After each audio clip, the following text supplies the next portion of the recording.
Cuando nosotros hablamos de la reumatología, pues vamos a ver que es una rama de la medicina, ¿no?, que se encarga del estudio de las enfermedades musculoesqueléticas y autoinmunes, ¿no?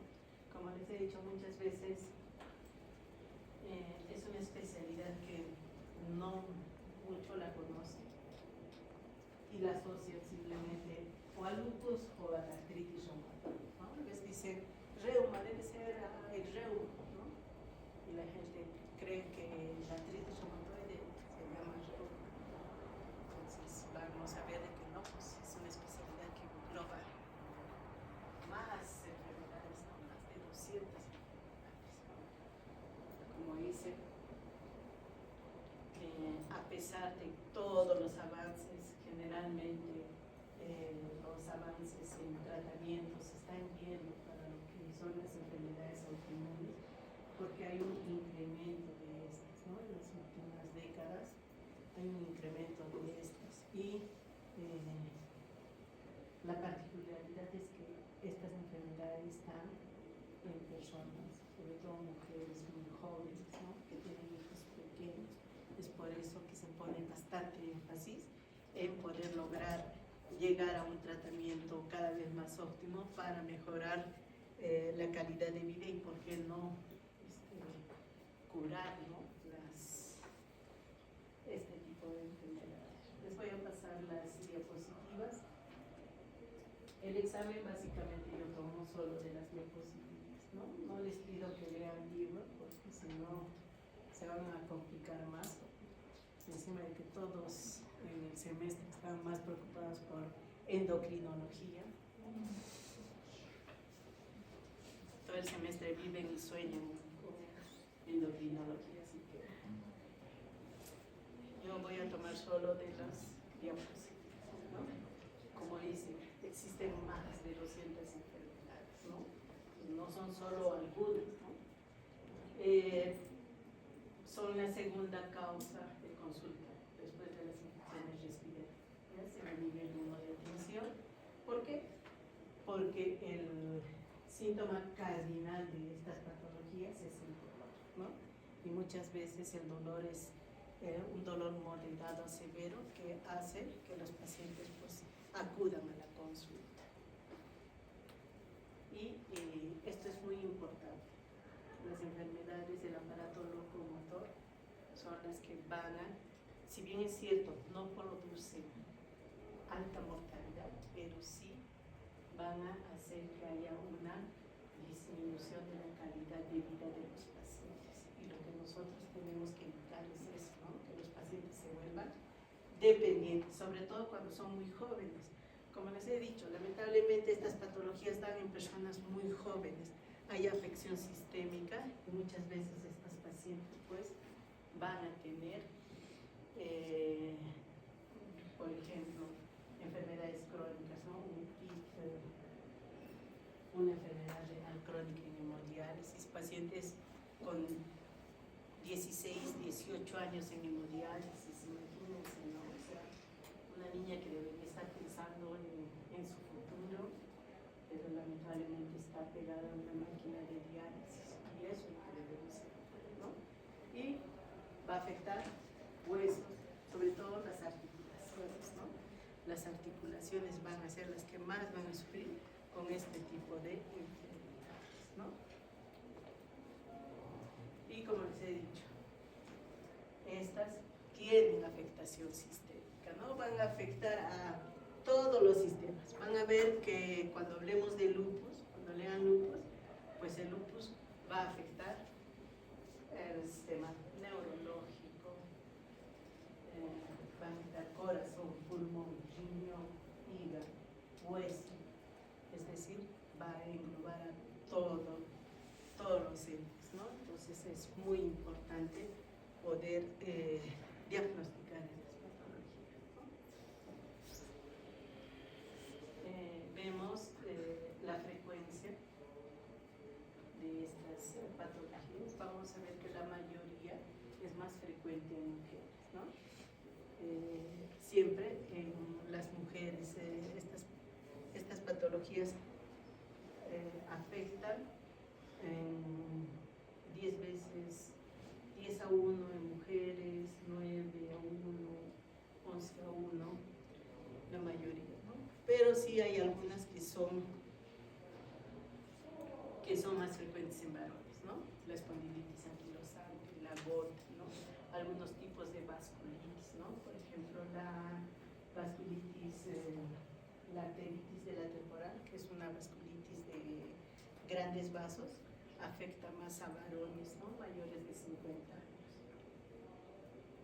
Y los mitos que tenemos, ¿no? En nuestra población, que ustedes habrán escuchado mucho, hay que tratar de concientizar a las personas y de hacerles entender pues, que muchas veces lo que piensan ellos, lo que en la población en general, las creencias no son tan reales como ellos dicen, ¿no? Por ejemplo, dice, si te duelen los huesos puede ser reuma, ¿no? Es una frase que siempre se escucha, ¿no? Pero vamos a ver pues de que no existe esa enfermedad del reuma, ¿no? Por eso les digo muchas veces, la artritis reumatoide, dice, no, te duele las manos, es reuma, ¿no? Pero cuando veamos artritis reumatoide vamos a ver que la artritis reumatoide pues tiene características específicas, ¿no? No todo dolor articular tiene que ver con la artritis reumatoide, no toda deformación tiene que ver con la artritis reumatoide, ¿no?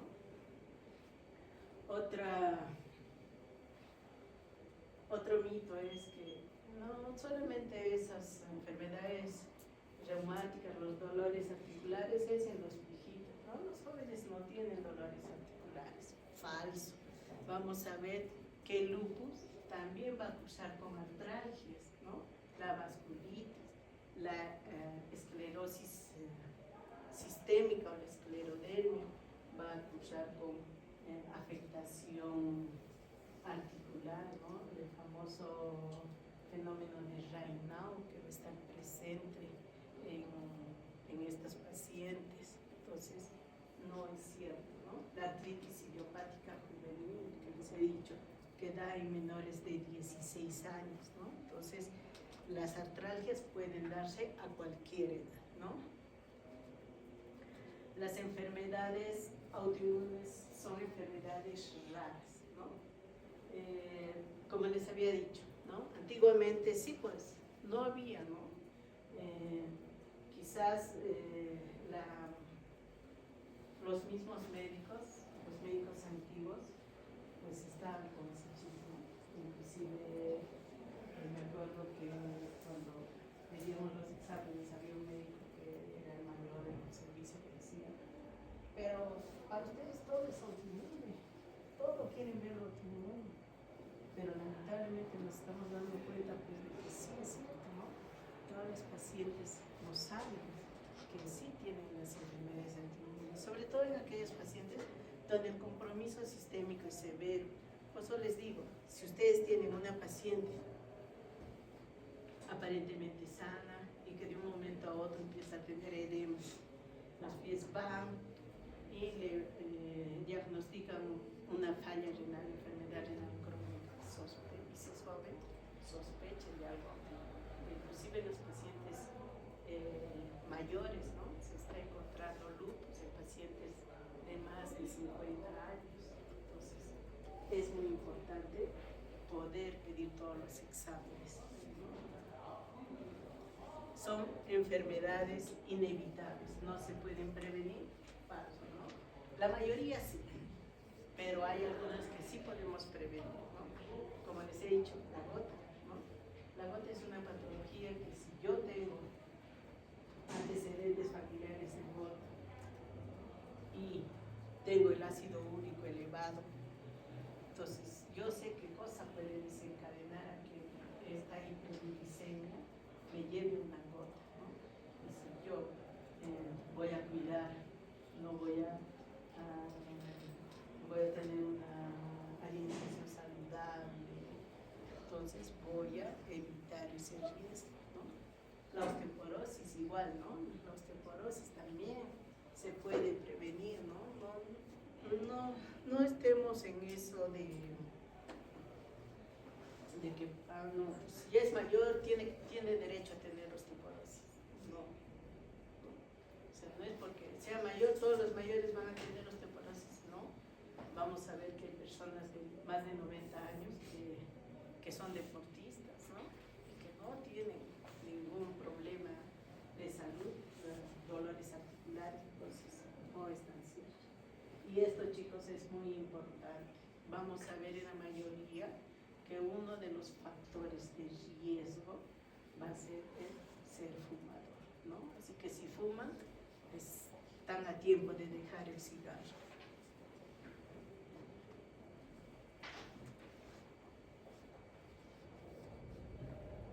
Cuando hace frío, las personas que tienen enfermedades reumáticas no pasan frío, ¿cierto?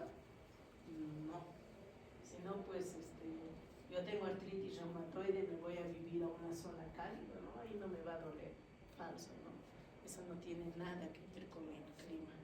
Es cierto que hay patologías que están relacionadas con el clima. Por ejemplo, las artritis reactivas van a ser más frecuentes en zonas endémicas de hepatitis B, de otro tipo de hepatitis, de HTLV1, pero eso no significa de que las artralgias van a ser peores cuando hace frío, ¿no? Si no, pues todos estaríamos con artralgias, ¿no? Igual, ¿no? Cuando tienes cambios de temperatura en la mano, bruscamente te dará reuma. Esa también es una creencia que te dicen, ¿no? Si metes tu mano al agua caliente, no metas tu mano al agua fría. ¿Por qué te va a doler tus articulaciones? También es falso, ¿no? No tiene nada que ver.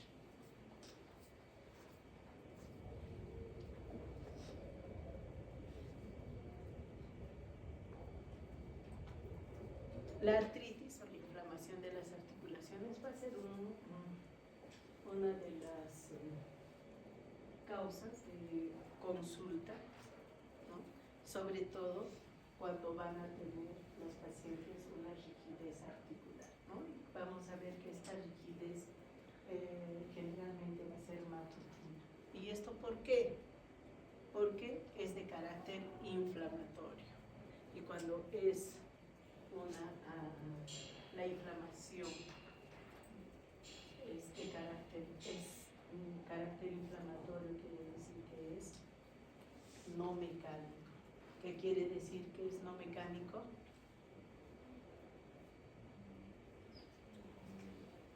Que cuando el paciente esté en actividad, va a estar tranquilo, no va a tener dolores, ¿no? Pero una vez que esté en reposo, cuando va a volver a querer hacer alguna actividad, va a sentir las manos duras, los pies duros, no va a poder caminar, no va a poder hacer ninguna actividad. Y esto pasa en la artritis reumatoide, en el lupus, ¿no?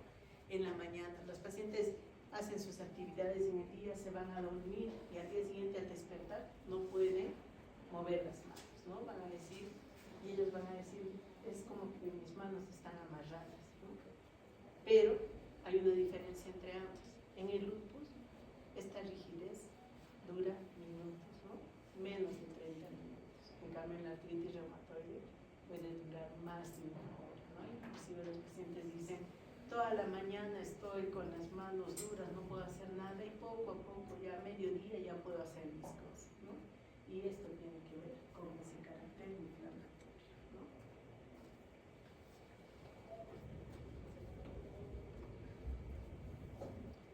Las artrosis, cuando va a haber una deformación a nivel de lo que es la estructura articular, destrucción del cartílago articular, una disminución o un derrame sinovial, esto va a producir pues, que las articulaciones empiecen a destruirse, ¿no? El espacio articular desaparezca y empiece a fusionarse la articulación, ¿no? Es por eso que muchas veces, y van a ver, ¿no? Hay pacientes que llegan a la consulta y el familiar va a decir, no, como es viejita, ha dejado de caminar. Pero no están haciendo, porque ha habido una disminución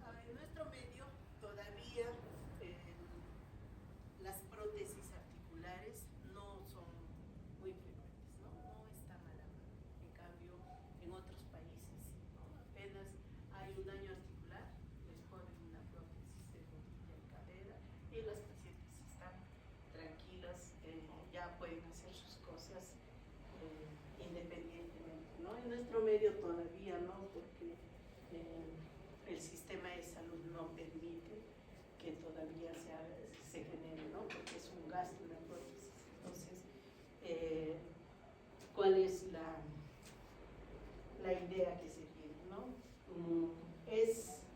Cada prótesis está a unos 20, 25 mil soles, ¿no? Es bueno para el Estado gastar 25.000 soles en una prótesis en una paciente que probablemente se muera entre los siguientes 5 años, ¿no? Entonces, eso todavía genera mucho disgusto, ¿no? Porque en realidad en la salud debería ser así, ¿no? Pero lamentablemente pues, las políticas de salud no son buenas en nuestro país, ¿no? Entonces, ven, ¿no? El beneficio, salvo que sea una paciente muy joven, ahí sí, ¿no? Todavía autorizan, pero en pacientes mayores de 60 años es muy difícil que accedan a las prótesis. Lo que no pasa en otros países, España, Italia, en ellos les ponen prótesis, ¿no? Los pacientes de cualquier edad. El dolor lumbar también es un signo que va a ser muy frecuente en muchos pacientes con enfermedades articulares. Recuerden que en la columna vamos a tener pues, las vértebras, ¿no? Y estas articulaciones también van a causar dolor, ¿no? Aunque vamos a ver que uno de los dolores que más va a ser frecuente a nivel de lo que es la columna va a ser a nivel de las sacroiliacas, ¿no? Las sacroiliitis. Y vamos a ver que va a estar asociada a muchas patologías reumáticas. La osteoporosis, ¿no? ¿En quiénes es más frecuente la osteoporosis? ¿En varones y en mujeres? ¿Por qué?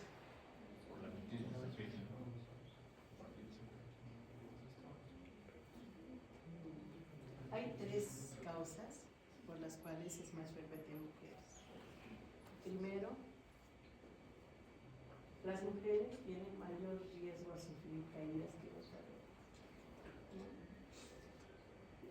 Luego, la resistencia ósea, ¿no? Los varones tienen mayor resistencia ósea que las mujeres. Esto es por el mismo hecho que las mujeres pues, estamos por muchos cambios hormonales, ¿no?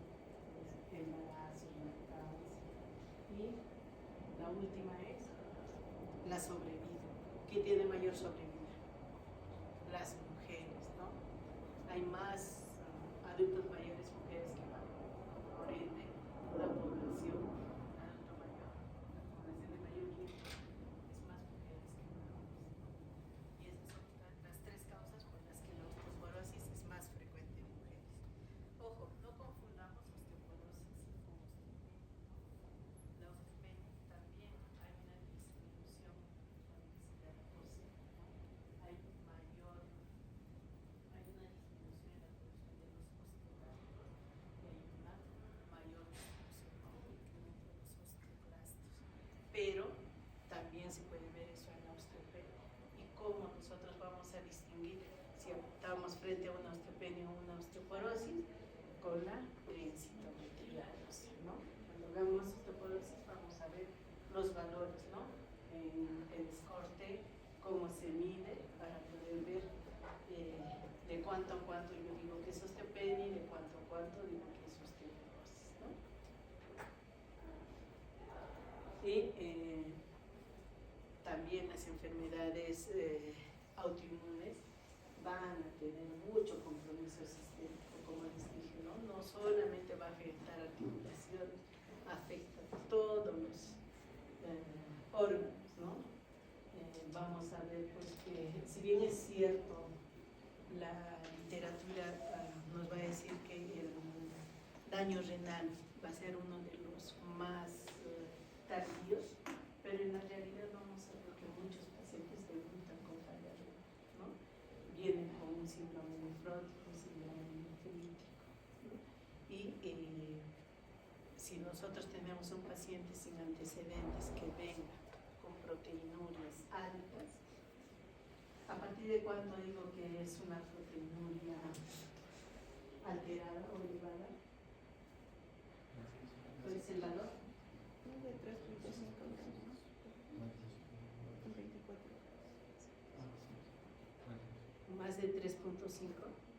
acuerdo? ¿Cuánto es? 150 gramos, miligramos. ¿Para qué? Ya. 150 está alterado, ¿no?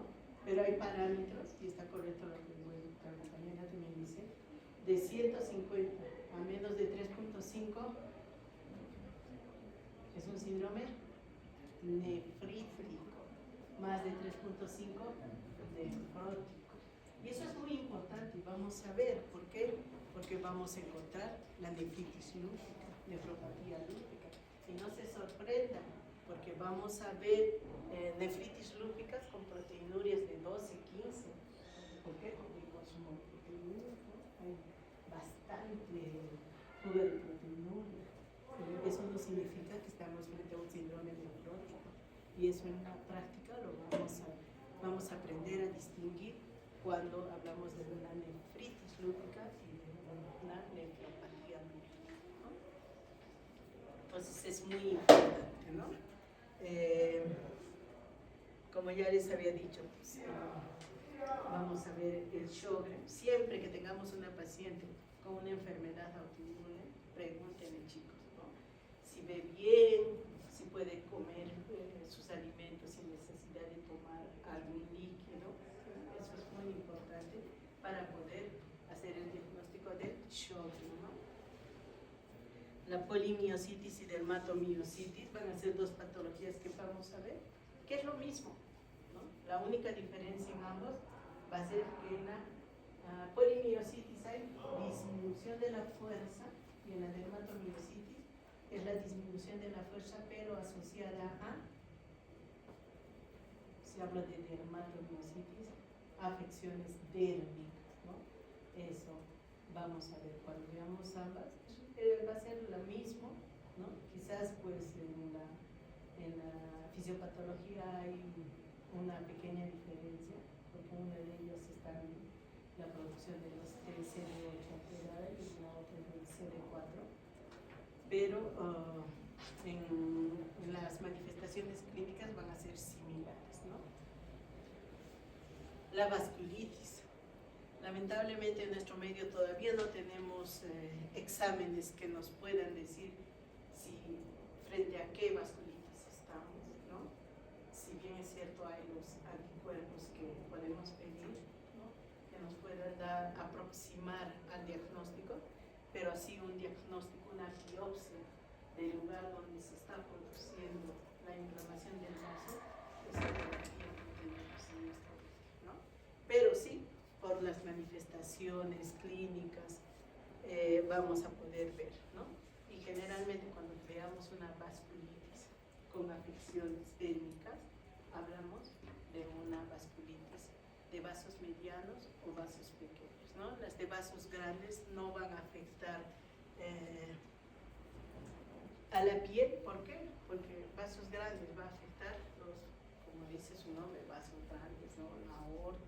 Entonces no va a ir, las ramas que va a afectar no son ramas pequeñas que van a la piel, ¿no? Por eso es que no va un compromiso dérmico, ¿no?